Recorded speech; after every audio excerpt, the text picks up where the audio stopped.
How would you advise any president, any leader to learn to be our president, our leader? Look, it starts from what we were just talking about, was what's your values?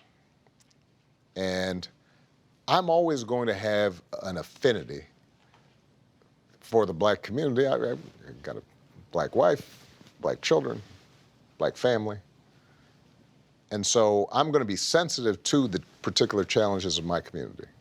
But I can't forget that everybody else got their own challenges. There are a bunch of white folks out there struggling. Yes. There are a bunch of Hispanic folks struggling. And so part of how I'm thinking about it is, how can I make sure that all those folks who are struggling feel a common cause so we can all solve the problem, right?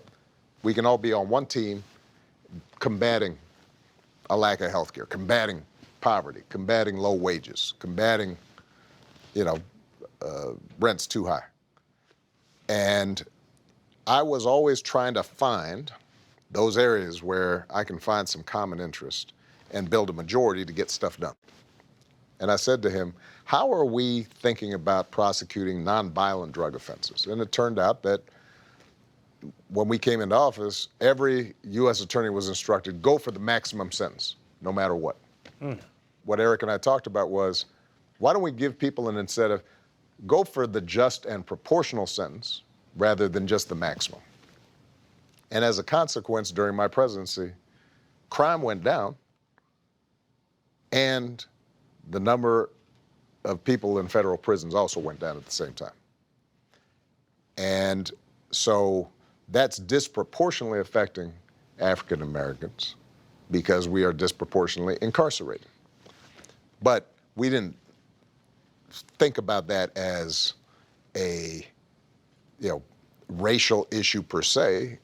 We were just saying, let's use some common sense when it comes to how we're dealing with combating drugs. And I think that ended up a lot of times being our strategy.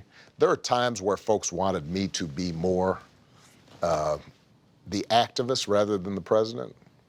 And, part of what I always used to explain to folks is, what? We all have a different role to play. The prophetic leader, somebody like a Malcolm X, has a role to play from the outside. But you also want folks on the inside who have a different role to play in terms of moving progress forward.